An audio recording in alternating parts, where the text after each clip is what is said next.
Well, it's been a long time, but the 1950 Dodge Coronet is back in my shop. People might wonder, why is it back in your shop? Last we knew it was running and driving and being perfect. It was close. Fuel tank leaked out of the plug, so I undid the thing, put Teflon tape on it, put some silicone at the bottom, because at the bottom of the plug there's a small rubber gasket. I'm assuming that was junk, and that's probably the reason why I was doing that. As you guys don't know, I rigged the fuel line horribly last time.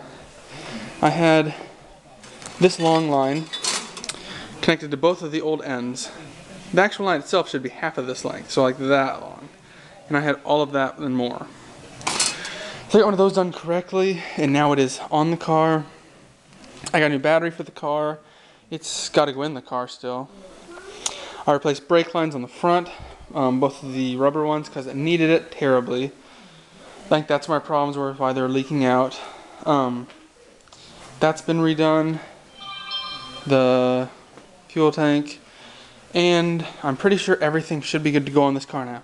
The only thing I don't know what's going on with it is, ever since I replaced the brake lines, the tail lights are always on, like the brake lights always are.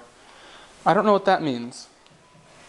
So, yeah, I'm gonna take that. Take this thing to an actual mechanic, and he's gonna look at it and do his deed to it, because I don't know what's going on there.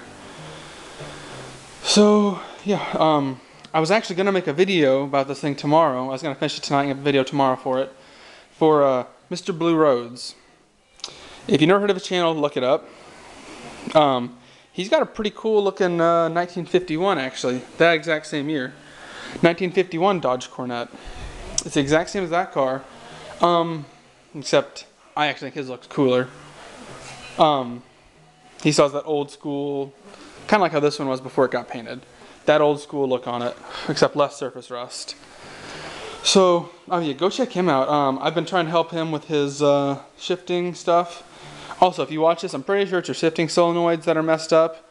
Hopefully I put this up before you finally figure out what's wrong with it.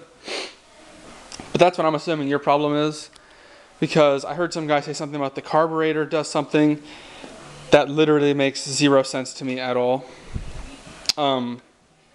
Yeah, if the carburetor was like that, then you wouldn't... That doesn't make any sense still to me. Sorry if I'm insulting you, person who said that. I don't know who you were or anything. I don't hold a grudge against you or anything, but if the carburetor's up so high, it would just start in second gear or in fourth gear. Then you put a load on it, it would shift down to first gear or third gear. So that's why I just don't think that was your problem. I was going to get this thing out tomorrow to drive it. But yeah. Don't think I'm going to do that now, because I got to pick up the motorcycle and get rid of that one. But yeah, check his channel out. He's got a really cool one of those.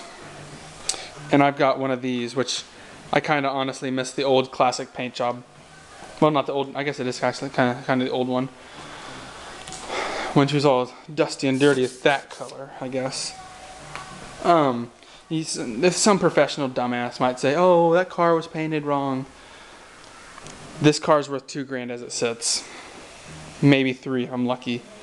And I'm not looking to sell it, ever.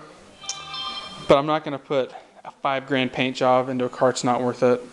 That's just stupid. That's why it's painted this way.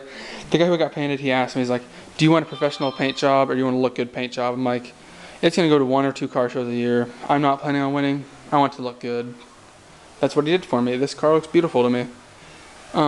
He polished up all my hubcaps, repainted the middles, chrome's all cleaned up and everything. So, yeah, that's the Dodge update. So, thanks for watching.